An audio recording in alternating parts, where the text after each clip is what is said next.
Olá, meu amigo, minha amiga, seja muito bem-vindo a mais um vídeo aqui do canal. Pessoal, há uns dias atrás eu coloquei um vídeo onde eu comentei o fato do Bolsonaro ter nomeado 2 novos ministros do TSE, tá? O pessoal gostou muito e uma seguidora escreveu aqui para mim num comentário desse vídeo: Dr. Sandro, o senhor como filósofo político poderia falar sobre a ação que questiona o resultado das urnas e a ação do PL que foi ao TSE. Vamos lá? Beleza, então eu vou comentar isso aqui para vocês. E já vou entrando de cara. Eu vou fazer uma análise imparcial aqui, mas eu vou falar que essa medida, tá todo mundo falando, tomou 22 milhões de multa. E tá rindo. Mas eu vou falar para vocês, cuidado, porque a coisa não é bem assim. Cuidado que o buraco é bem mais embaixo. É uma estratégia de marketing do Bolsonaro que esses 22 milhões ao partido, ao PL, não vai fazer tanta diferença. E até porque não foi ao PL em si, foi a coligação toda. E por que eu vou mostrar para você nesse vídeo, de forma imparcial, de uma análise filosófica política, mostrando que Bolsonaro é estritamente estrategista e que essa medida aqui chega aos apoiadores do governo, aos apoiadores do Bolsonaro, com algo positivo, mesmo porque já era esperado essa negativa do Alexandre de Moraes e essa negativa dessa demanda. Mas isso aqui, ela serve para inflamar. Bolsonaro não está mais focado, e essa é a minha visão, em mexer agora no resultado das urnas em 2022 não, tá, pessoal? Que fique claro. O jogo agora já começa a se voltar e a estratégia para chegar em 2026 com força. Vamos entender por quê? Vamos lá, vocês vão ver que isso aqui não é um devaneio, algo impensado, um checkmate do Alexandre de Moraes, igual muita gente diz, não. Vou trazer uma matéria para vocês, é da própria Folha de São Paulo, tá vendo aqui, ó? Trump, Bannon e aliados aconselham Bolsonaro a contestar a eleição, foi o que disse o jornal. Vou fazer uma leitura rápida para você. Ó, segundo o Washington Post, isso aqui não é uma matéria da Folha, é uma matéria mencionando o Washington Post. Ex-presidente americano se encontrou com Eduardo Bolsonaro em um resort na Flórida logo depois das eleições. O ex-presidente americano Donald Trump teria aconselhado a família Bolsonaro a contestar o resultado da eleição à presidência do Brasil. Segundo o jornal The Washington Post dos Estados Unidos, ele chegou a encontrar com o deputado federal Eduardo Bolsonaro, filho do presidente Bolsonaro. Segundo o jornal, em reportagem publicada nesta quarta, dia 23, Eduardo Bolsonaro fez reuniões e depois do segundo turno da eleição no resort de luxo Mar-a-Lago, tá? Que pertence a Trump em Palm Beach, na Flórida. Ele também teria conversado com outros aliados por telefone.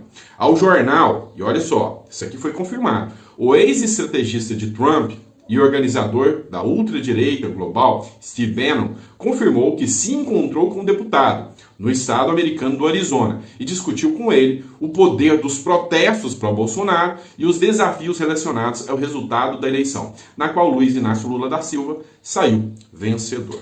Vamos lá, vamos lembrar que Trump perdeu as eleições.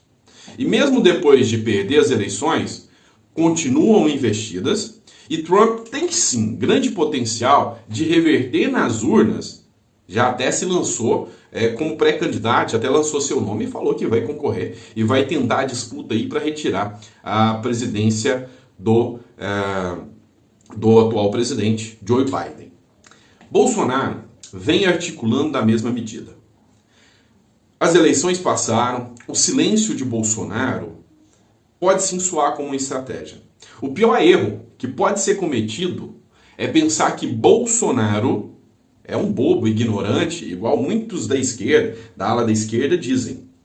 Não pode um bobo, ignorante, ter uma diferença grande de votos no primeiro turno e em apenas 2 semanas reduzir de forma tão drástica essa diferença. Ele é um estrategista. A gente tem que saber que sim, ele é um estrategista. E ele não age sozinho. Lógico que o governo americano, o ex-presidente americano, Donald Trump, dá aconselhamentos. E por que eu te digo que os 22 milhões não foram nenhum rombo assim? Porque ele fez 2 coisas. Ele, primeiro, dissipou aquela linha ideológica que realmente não estava fechada com Bolsonaro. Por exemplo, Republicanos, que é canal de pastores. Na hora da multa, não, eu não tenho nada a ver com isso, isso é problema do PL. Outros partidos da coligação, não, eu não tenho nada a ver com isso é problema do PL, ele que arque com as multas.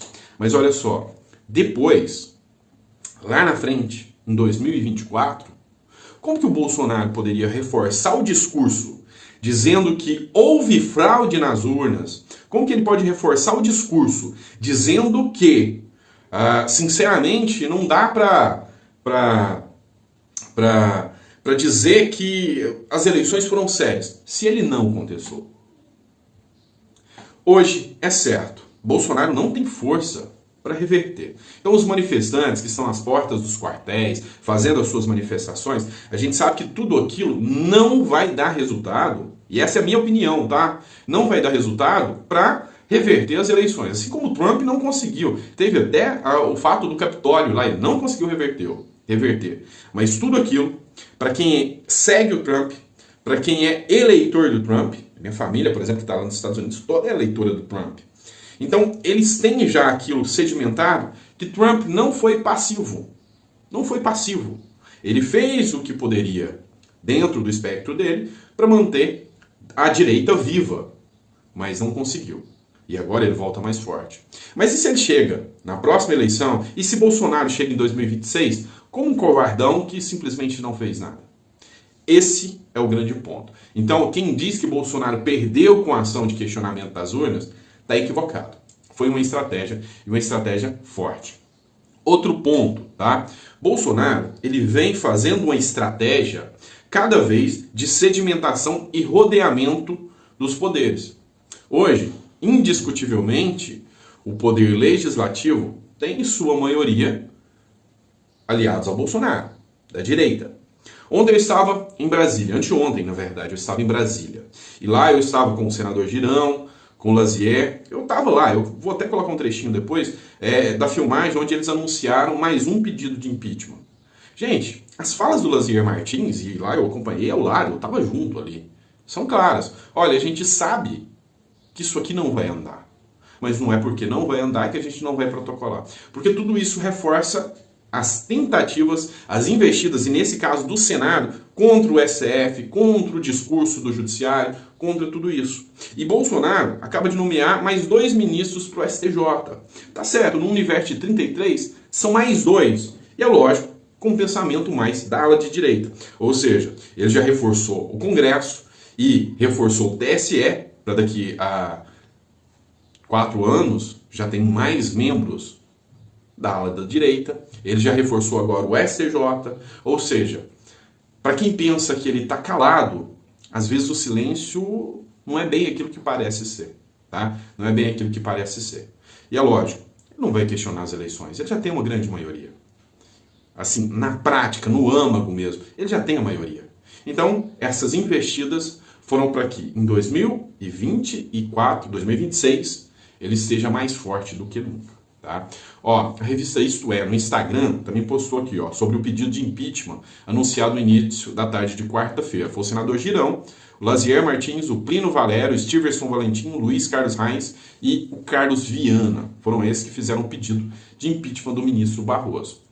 Lógico, isso não vai dar em nada, mas resultado mostra investidas e uma omissão política no trâmite das pautas, digamos assim, de questionamento do judiciário. Você gostou desse vídeo? Compartilha para o maior número de pessoas. Eu tentei fazer uma análise imparcial aqui sobre essa jogada que foi o questionamento das urnas e já previstas, tá? Então tem muita gente que achava que e às vezes não entende, mas perdemos mais. Não, foi uma jogada já prevista, isso aí a gente sabia, tá? O PL já sabia. Então, foi uma jogada estratégica para reforçar em 2026. Se você concorda, põe aí no comentário. Um grande abraço.